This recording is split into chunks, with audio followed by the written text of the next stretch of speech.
video heboh parodi tentang gantian Jokowi ngomelin Amin Rais, tapi cuman parodi, tapi cuman bohong.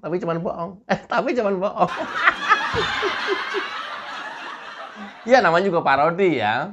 Kali ini saya hadirkan video yang gak kalah seru, Amin Rais lagi. Ya. Bang, nggak bosen bang?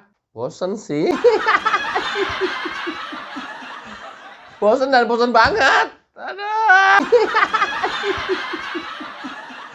Melalui video ini saya mau kirim pesan kepada teman-teman semuanya, ke seluruh masyarakat Indonesia bahwa jangan mudah percaya kepada orang yang bergelar akademis tinggi, doktor, profesor, para politisi, para akademisi yang memang dia tidak bisa melihat karena rabun dan katarak, tidak bisa melihat fakta yang ada di lapangan karena rabun dan katarak, juga tertutup mata hatinya. Jangan percaya, sama sekali jangan percaya. Kenapa? Karena kecenderungannya dia justru menyebarkan hoax dan mengadu domba. Ya,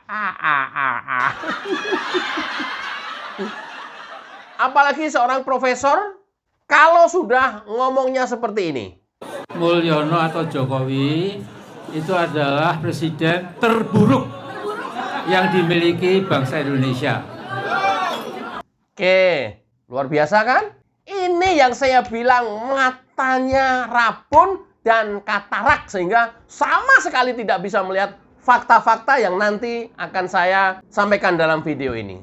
Ternyata tidak hanya Amin Rais, ya, Rocky Gerung, Din Samsudin, Refli Harun, Faisal Assegaf, Ferry Amsari, Bi Fitri, Zainal Mukhtarifin, Egy Sujana, Said Didu, Fahru Roji, Bang Zod, Aib Sapullah, Dr. Tifa, Dedi Sitorus, Rena Kasali, Masington, Mahfud MD, Butet, Abraham Samad, Ikrar Nusa Bakti, Profesor Kuncoro, Gatot Nurmantio, Habib Rizik, dan belakangan adalah Rias Rasid. Dan ini juga profesor juga. Luar biasa kan? Coba kita lihat apa kata Rias Rasid. Oh, kita itu 10 tahun keliru. Dan kita harus semua menyesal kalau kita pernah memilih dia. Dia adalah presiden paling buruk. Dan hanya orang yang sakit jiwa yang bisa berani berbohong seperti itu. Luar biasa kan?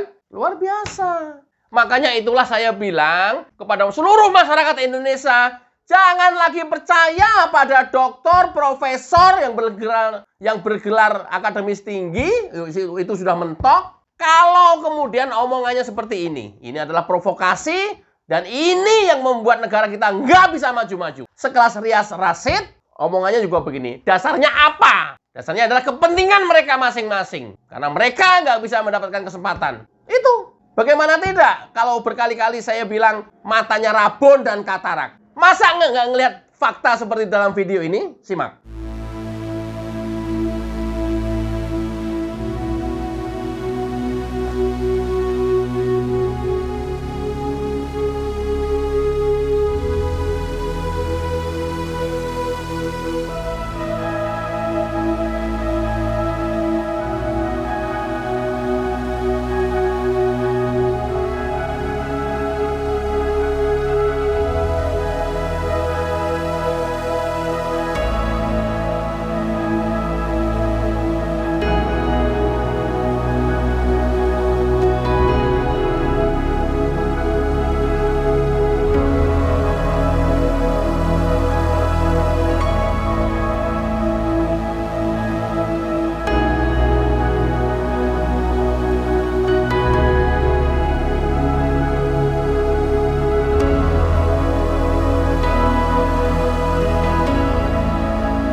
Ini adalah kondisi di NTT.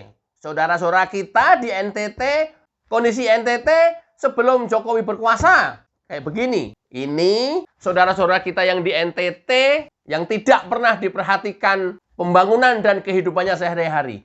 Melihat fakta seperti ini, mata para profesor rabun dan katarak, mata para profesor nggak bisa melihat fakta ini. Sama sekali nggak melihat.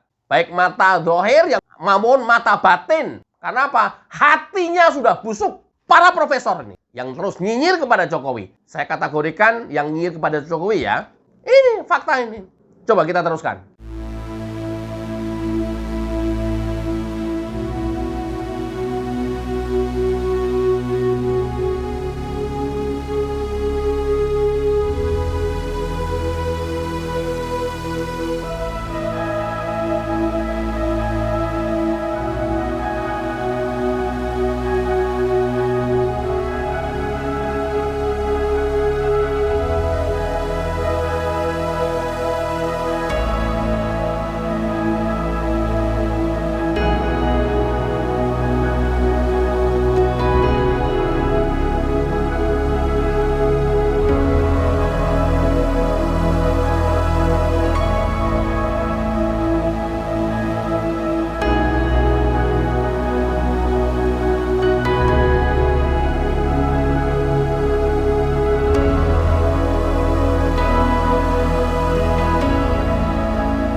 Itu adalah kondisi jalanan di NTT dan itu adalah kondisi daerah-daerah NTT yang tidak dihubungkan dengan jembatan, tidak ada jembatan. Dan ini berjalan bertahun-tahun sejak sebelum merdeka sampai dengan kemarin Jokowi menjadi presiden. Puluhan tahun seperti itu kondisinya. Akses jalan bahkan tidak ada, kalaupun ada kondisinya berlumpur, seperti itu. Mata para profesor doktor yang benci Jokowi, yang terus-menerus menghujat Jokowi, dan besok katanya tanggal 21 mau demo besar-besaran, benar-benar rabun dan katarak. Nggak bisa ngelihat ini, nggak bisa ngelihat fakta ini. Nggak bisa ngelihat fakta ini. Di samping itu, air minum, air bersih, jangankan untuk irigasi. Untuk minum saja mereka kesulitan mencari air baku. Dan kondisi ini terjadi puluhan tahun sejak Presiden Soekarno, Soeharto, Habibie, Gus Dur, Megawati, SBY berganti-ganti pimpinan tidak pernah bisa membawa perubahan apapun di NTT. Otak para profesor, mata nggak bisa ngelihat barang seperti ini. Profesor loh. Lantas Indonesia mau berharap ke siapa lagi?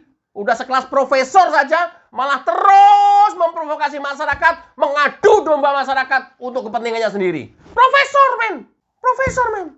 Gila kan profesor kita kan? Udah pada gila kan? Yang benci Jokowi ya, gila. Nggak ngelihat fakta-fakta seperti ini. Nggak bisa merasakan apa yang dirasakan oleh masyarakat NTT. dan daerah-daerah Indonesia Timur lainnya yang tertinggal secara pembangunan. Karena apa? Mereka mikirnya diri sendiri, kelompoknya. Boro-boro memikir negara, boro-boro memikirkan rakyat. Nggak ada itu. Omong kosong semuanya itu. Nggak ada. Ini model Faisal Assegaf yang terus-menerus menghujat Jokowi, nggak bisa melihat fakta-fakta kayak begini. Dan begitu Jokowi jadi presiden, di tahun pertama Jokowi sudah mulai meratakan pembangunan di seluruh Indonesia, Sabang sampai Merauke. Perhatian Jokowi kepada masyarakat Indonesia bagian timur justru lebih besar untuk menghindari Jawa sentris, yang semuanya pembangunan berpusat di Pulau Jawa saja. Hanya terjadi di era Jokowi. Dan hari ini, setelah Jokowi menjadi presiden, mampu merubah seperti ini.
Hanya terjadi di era Jokowi, semuanya berubah. Wajah NTT tidak lagi menjadi daerah yang tertinggal. NTT itu daerah tertinggal atau daerah termiskin nomor 3 se-Indonesia. Bayangkan, udah ganti-ganti pimpinan, udah berganti-ganti presiden, nggak pernah berubah, tidak pernah disentuh, tidak pernah terpikirkan oleh mereka. Karena para pemimpin kita terdahulu hanya memikirkan kalkulasi politik. Gua bangun NTT, emang NTT suaranya berapa? Termasuk kemarin Mahfud MD bilang waktu pencalonan Pilpres kemarin, sebenarnya kita tidak usah memperhatikan Papua. Papua berapa sih suaranya? Otak para profesor. Kalkulasinya udah seperti itu. Otak para profesor. Jokowi tidak seperti itu. Pembangunan harus merata dari Sabang sampai Merauke. Hanya di era kepemimpinan Jokowi lah kemudian NTT maju dan setara dengan daerah-daerah lain. Tidak ada lagi daerah yang terisolir, sudah dihubungkan dengan jembatan semuanya. Tidak ada lagi jalan yang berlumpur karena sudah diaspal semuanya. Baik jalan nasional, jalan provinsi, jalan kabupaten kota yang menghubungkan dengan kota-kota lainnya. Bendungan, dam, waduk, dan sudah tidak ada lagi masyarakat NTT pada saat musim kering sulit mencari air bersih. Bahkan ribuan hektar sawah sudah bisa diairi irigasi dengan baik dan bisa diolah dan ditanami tanaman pokok yang bisa mengangkat kesejahteraan dan kemakmuran rakyat NTT. Simak videonya.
Lihat mata kalian, para profesor yang terus-menerus menghujat Jokowi.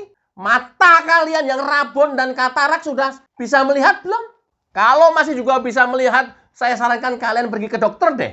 Untuk dikerok matanya. Mata kalian bisa ngelihat nggak? Fakta ini kan, ini fakta ini. Yang bisa dilihat dengan mata telanjang. Bisa ngelihat nggak mata kalian?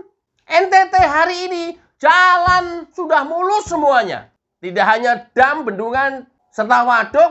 Jokowi menyulap Labuan Bajo menjadi destinasi wisata internasional. Internasional, men. Otak kalian bisa mikir nggak? Kalian hanya mementingkan kalian.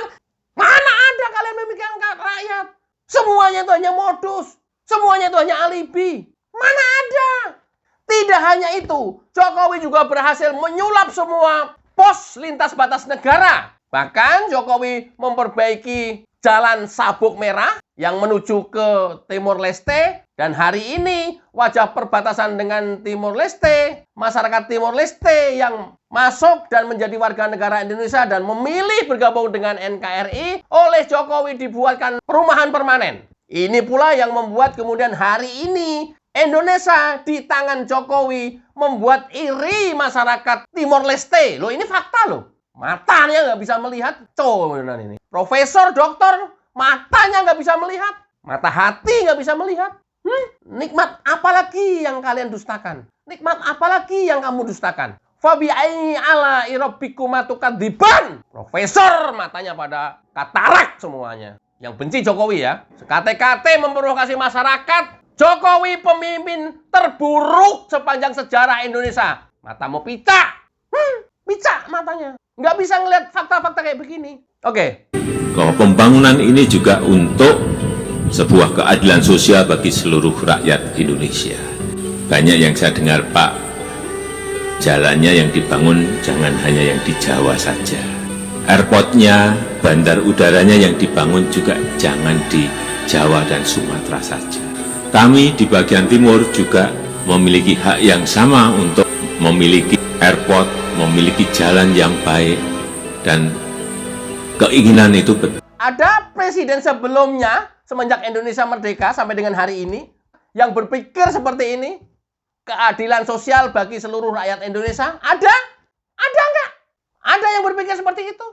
Kalau membangun daerah, kalkulasinya selalu politik, selalu dihitung-hitung populasi penduduk kok, selalu dihitung-hitung jumlah pemilih kok. Ada nggak? Loh, fakta-fakta kayak begini, profesor nggak bisa mikir toh? Hah? Nggak, profesor cap apa kalian? Profesor cap apa? Bisa dilihat, kok nggak ngerti loh. Coba, oke, kita lanjut.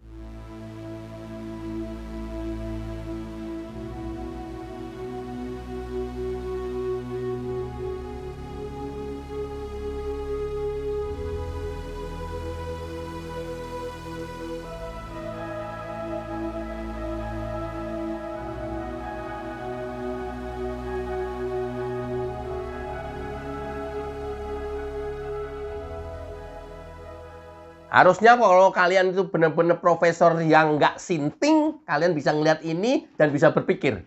Nggak asal ngomong karena berdasarkan kepentingan politik pribadinya. Harusnya ya, masyarakat Indonesia, saya ulangin lagi, jangan sekali-kali terprovokasi dengan gelar akademisnya mereka. Jangan kita mempercayai karena dia seorang profesor. Nothing. Nggak berguna bagi negara ini, nggak berguna. Justru malah ngeribeti. Indonesia mau maju, ngeribetin. Dan ini pula mungkin ya, karena mereka seusia presiden-presiden terdahulu yang tidak pernah bisa maju Indonesia ini. Karena mereka ini, karena model profesor-profesor yang kayak begini. Sekarang baru kelihatan sekarang. Dulu mungkin belum kelihatan, karena mendapat fasilitas, karena berkuasa, karena mendapatkan kesempatan. Sekarang, begitu mereka tidak mendapatkan kesempatan, bacotnya diumbar tanpa batas. Apa dasarnya presiden terburuk sepanjang masa? Karena utang. Lo utang direncanakan berdasarkan investasi yang dihasilkan di Indonesia dan memang harus begitu. Yang penting tidak melanggar undang-undang. Apa undang-undangnya? 60% tidak melebihi dari PDB. Sekarang 39% utang luar negeri kita. Gimana ya cara ngasih tahu seorang profesor itu gimana ya? Rakyat pengen ngasih tahu profesornya gitu gimana ya caranya ya? Enggak, karena dia profesor. Profesor itu udah gelar akademis atau jenjang pendidikan yang sudah paling tinggi. Nggak ada lagi. Di atas profesor apa ya? Masa iblis? Apa masa setan? Masa profesor kalah sama iblis sama setan? Atau masa profesor dikuasai iblis sama setan? Hah? Lah kalau faktanya seperti ini kan bisa jadi ke sana. Oke, kita lanjut. 7 waduk, 7 bendungan di NTT. Bendungan Raknamo di Kabupaten Kupang sudah selesai 2018. Bendungan Roteklot di Kabupaten Belu juga sudah selesai. Sekarang kita patut bersyukur Bendungan Napun Gede di Kabupaten Sika juga sudah selesai. Alhamdulillah. Telah membangun 74 embung di sini, 74 embung hanya di Kabupaten Rotendao. Mata kalian masih belum bisa melek? 74 embung dibangun Presiden Joko Widodo di NTT. Karena apa? Di sana kekurangan air baku untuk minum. Untuk minum saja susah, apalagi untuk pertanian. Nah hari ini, 10 tahun era kepemimpinan Joko Widodo, NTT sudah berubah menjadi provinsi yang setara dengan provinsi-provinsi lainnya. Terjadi di era Soeharto, yang konon kita kasih gelar Bapak Pembangunan. Terjadi di era Megawati, Gus Dur. Terjadi di era SBY? Terjadi enggak? Ada yang mikirin enggak? Ada yang mikirin enggak kayak beginian? Oke, coba kita lanjut.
Sekarang kondisi NTT hari ini, pos lintas batas negara membuat iri negara-negara tetangga. Karena memang ini Jokowi berprinsip wajah Indonesia. Termasuk pelabuhan, termasuk bandara. Di NTT semuanya sekarang jauh kemajuannya 10 tahun di bawah kepemimpinan Jokowi menjadi Presiden Indonesia. Nggak mau ngakuin. Ini baru NTT ya, belum Papua dan belum daerah-daerah lainnya. Ini baru NTT doang nih. Sulit memang untuk bisa mereka mau melihat ini. Karena apa? Matanya katarak, matanya rabun. Nggak bisa. Dan cenderung buta. Gimana kalau buta bisa melihat kayak beginian? Nggak bisa. Mungkin masih bisa ya. Kalau dia mau melihat dengan mata hati, masih bisa. Tapi hatinya kan juga busuk. Ini udah nggak bisa, udah tertutup. Saya nggak tahu apakah ini yang disebut dalam Al-Quran sumum bukmum umyum fahum la yarji'un. Dikasih tahu nggak dikasih tahu sama saja. Mereka tuli, mereka buta mata hatinya. Udah dikasih tahu, udah ini ada di media manapun kok. Itu tadi udah dinas dalam Al-Quran. Orang-orang macam ini. Oke. Tuhan Yesus memberkati. Bahagia, terharu, senang. Mau ucapin apa ke Bapak Presiden? Sehat saja. Bahagia, Pak. Bahagia. Nggak tahu, nggak bisa dikatakan kata-kata. Senang aja, Pak. Saya sangat bahagia, sangat bangga sekali bisa jabat tangan dengan Bapak Presiden. Terima kasih banyak Bapak sudah injak kota Pancasila. Saya bahagia sekali dapat berpeluk sama Bapak Presiden. Alhamdulillah, hati saya senang sekali. Luar biasa. Oke, itulah kemajuan NTT 10 tahun di bawah pemerintahan Joko Widodo. 9 hari lagi, tanggal 20 Oktober, Jokowi habis masa jabatannya. Dan mudah-mudahan Prabowo Subianto melanjutkan seluruh program-program Jokowi yang sudah diletakkan fondasinya dengan benar. Abaikan orang-orang yang bikin rusak negara, para profesor, doktor, guru besar, sivitas akademika yang terus miring terhadap pemerintah. Mungkin saking jengkelnya, saya pernah melihat satu video, NTT, Papua akan lepas jika Presiden Jokowi terus-menerus dihujat dan mereka mau mengangkat Jokowi menjadi Presiden Indonesia Timur. Itu saking jengkelnya kepada manusia-manusia biadab yang terus-menerus merusak negara. Mudah-mudahan bermanfaat. Wassalamualaikum warahmatullahi wabarakatuh.